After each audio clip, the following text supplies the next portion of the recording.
For the entire month of June, I lived on the island of Kauai for free. I didn't pay rent, I didn't have an Airbnb, and I wasn't paying for a hotel. I was literally living there for free, and it was through Workaway. If you've never heard of it before, it's an online platform where you can basically connect with anybody in the entire world who is willing to offer a work exchange.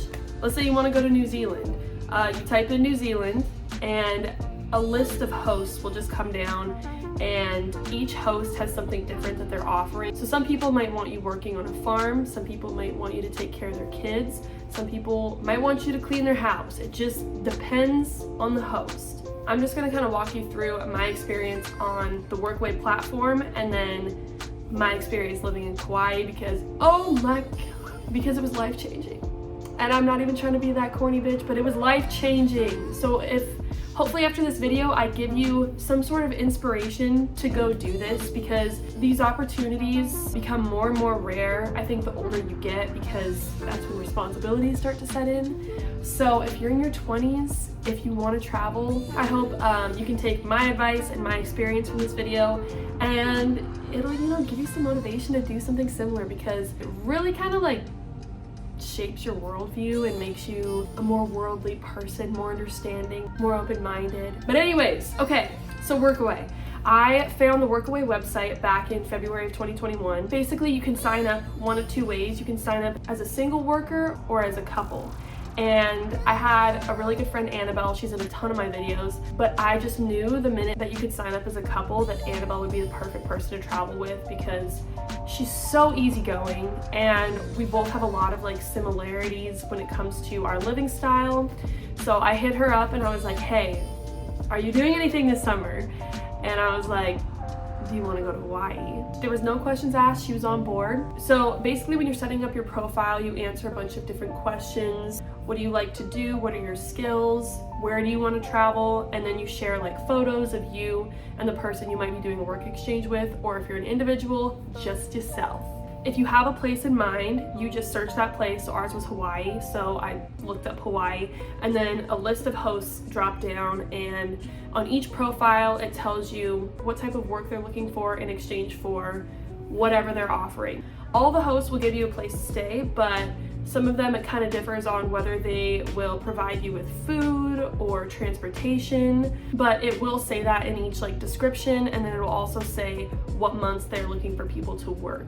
Each host, depending on how long they've been on the platform, will have a list of reviews, and that is mainly what I went off of. I wanted a host that had a lot of reviews just because it felt safer. I didn't want to be going with some rando who just joined the website. It is a very like trusted website, I would say, but you never know. And that is also why I wanted to travel with another person because, we're women and it's scary being a woman, okay?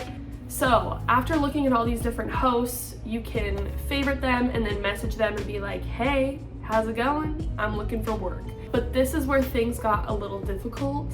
Finding a host is not easy. There are a lot that are available, but you have to keep in mind that these people are living in paradise, especially in Hawaii, so they have a lot of people reaching out to them. So from the months of February until April, I had reached out to like 25 plus hosts, which doesn't sound like a lot, but I would say for the Workaway platform, when you are reaching out to a host, make sure that you cater each email or each message to that specific person or opportunity. If you send each host the same message, they can tell that it's not catered to them and that you're not genuinely interested in specifically what they have to offer and that you're just sending out emails to whoever is going to take you. I ended up reaching out to like 25 plus different people, and it was a little disheartening because I would say about 20% of those people would message me back, whereas the rest would never say anything. And out of those 20%, it was usually, hey, we're interested, but we just don't have openings for this time. We'll get back to you if we have somebody cancel or whatever.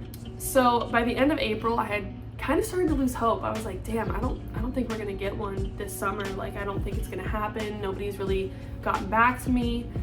And then the first week of May, a host that I reached out to back in February messaged me back, and she was like, hey, we had somebody cancel. Are you available for the whole month of June?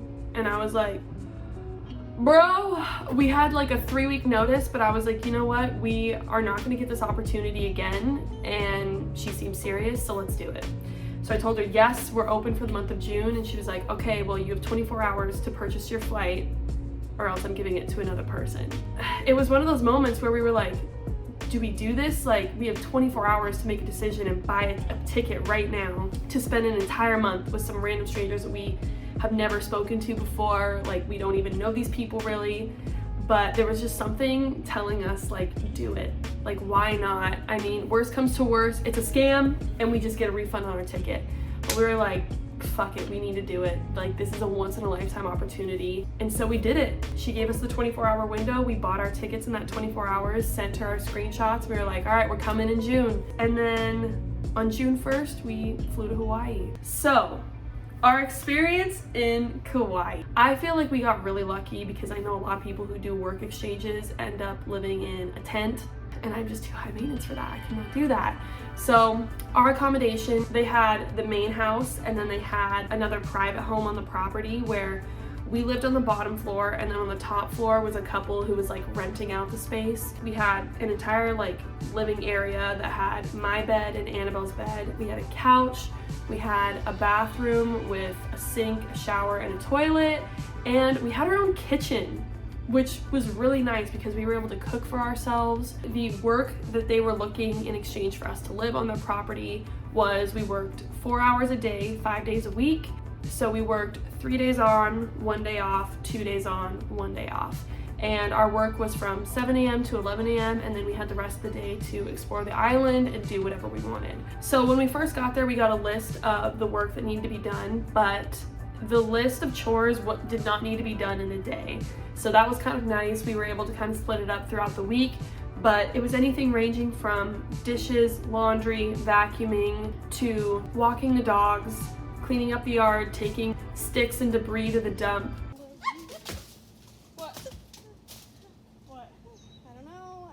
I saw something black on my arm. Woo! It might have been a leaf. And then on some days, our host was an amazing cook, and she made really great curry and really good mango smoothies. Those were like her two main things that I was like. But she was a really good cook, and we told her that we wanted to learn how to cook like different meals and stuff. So some days, you know, we would work for 2 hours, and then the last 2 hours she would just teach us how to cook a meal.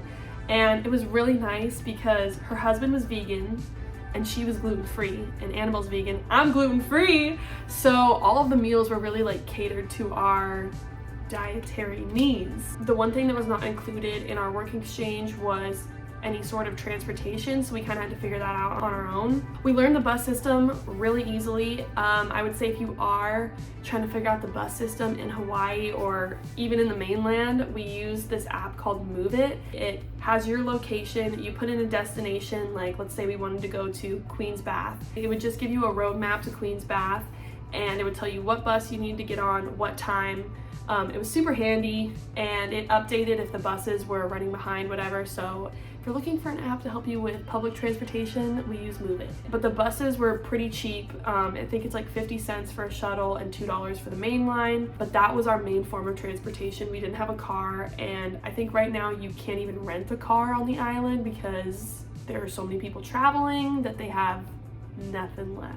Our host lived about a mile away from the first bus stop, so we did have to walk a mile every day to go to the bus, but like, you get used to it. Typical days, we would get up at 6 a.m., have coffee, work at 7 till 11, and then we would just go straight to the beach. There was a beach about a mile away from where we lived, and we would go there almost every day and just hang out and chill, and it was so nice. But the experience itself was something.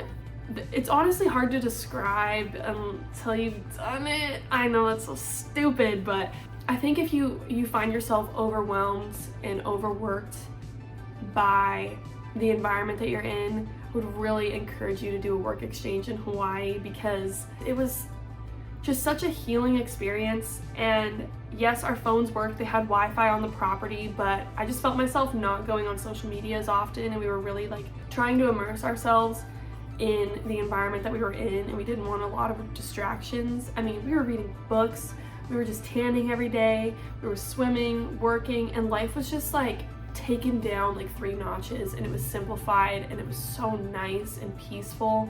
I just learned a lot about like generosity and giving to people, and kind of that island mindset of you just want to give. A lot of people there were very giving, and they didn't want anything in return. There was no like there was no other like motive. People were just kind and they were nice. We were able to really just kind of like disconnect from the chaos of real life and come back down to earth. So yeah, and then basically we got to live there for a month for free. I mean, we had to pay for our groceries and transportation, but that was it. But I will say that not every opportunity is like the one that we did. There are a lot that they might provide transportation and food for you, but you also might be living in a tent. So it really just depends. You have to read up on each profile, but I will say with Workaway, half of it is you putting in work and reaching out to people, and half of it is luck. If she wouldn't have had that last minute cancellation, we would not have gone. And here's what I like to think, okay? Yes, I'm broke right now, okay? But if I would have stayed back that month, my money would have gone towards clothes, going out with friends, eating out, alcohol. If you have extra money and that's what it's going towards, that's fine. But I would rather take the money that I would have spent on those things and spend it on an opportunity that I probably won't get again. Because I feel like my money is so much better spent on this experience than it would have been spent on anything else. I think a lot of people like to think, oh, when I'm financially stable, I'll do this. Oh, when, you know, I have more time to think about it and more time to plan things out, then I'll do it. Just do it. The only thing holding you back is you. There is no other person, there is no other thing that's holding you back. It is you. Whether it's fear, uncertainty, take those things and run with them. It's fine. Like, everything will work itself out in the end. A lot of people dream about these experiences and these opportunities, but it's just a matter of like pulling the trigger and doing it. And I think the more that you tell yourself, well, this won't work out, well, this won't work out, it's you holding yourself back. You're the one who can create these experiences for yourself. So stop holding yourself back and do something that you want to do. Because I know you want to travel. I know you want to get out there, so do it. So I will link everything that I've talked about down below, whether it be past vlogs, the Workaway website. If you guys have any questions, leave a comment. If you want me to do videos on any other thing Workaway related, let me know. Because I'm down. I can talk about Hawaii 24. I can talk about Hawaii for hours and hours, so just let me know. I hope this was helpful. Go do it.